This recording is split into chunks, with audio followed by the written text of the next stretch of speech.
So Peter and I took Carol into one of these groves of one of the oldest and largest living things on earth, the giant sequoia trees. The ordinary camera can't capture their immensity, and the mature trees range in age from 1,000 to 3,000 plus years old. As I was telling him that these healthy giants still bear tiny cones, since I have seen the cones on the bare ground countless times since childhood, I naturally told him we would have to dig under the snow for them. However, our best efforts produced only holes through the snow, but no cones. I stood under one of the trees, closed my eyes, and held my feelings of frustration and disappointment. And my body said, there's something here that needs to be listened to, like we learned to do with focusing. And it was, I felt very frustrated and disappointed. I took my cane and I was scratching and trying to find cones for Carol. And I can't find a damn cone for him, you know, like this. I could feel really irritated about this. And so when that happens, I pause for a few moments and focus. So that's what I did. So almost immediately an image flashed in of a blob of snow falling from one branch to another high branch above me, and then hitting that branch and then falling on my head. And soon the words came, "You are looking in the wrong place." And then I knew that if snow could hit me on the head, it could hit the cones above me on the tree. And all I needed to do was look on the top of the snow instead of underneath.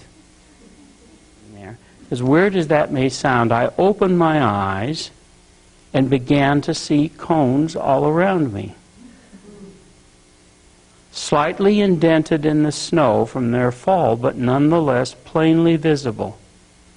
By simply owning my feelings, the image and words could come and connect with them, with my feelings, and an actual organic physiological change in perception had occurred.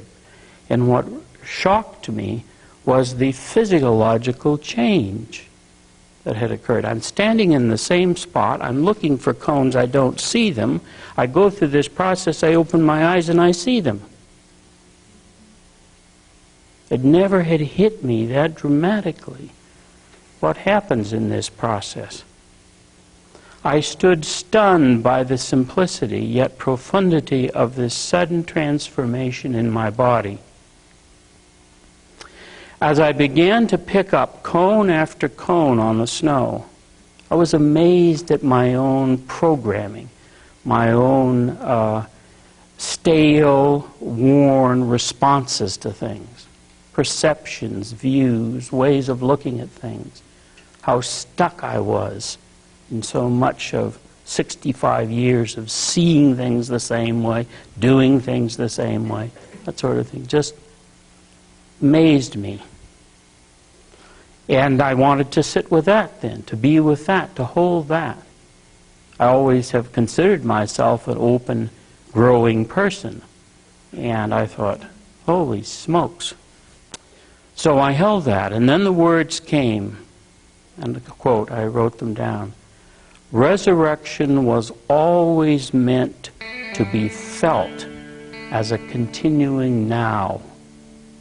Deep in the cells of our bodies, where something so mundane as simply pausing to own our feelings in a caring way could call forth from an eternal and timeless presence such a penetration of those cells that our changing body itself would become our spiritual companion and teacher. So various steps there, just in a matter of minutes. The resurrection is not something after death. It's very clear from exegesis of. And then I concluded, as I walked back toward the car, accompanied only by the silence of the forest and my own awe, I kept saying to myself, what might happen to each of us and to our world if we just took a few minutes each day to pause and own inside ourselves what we feel.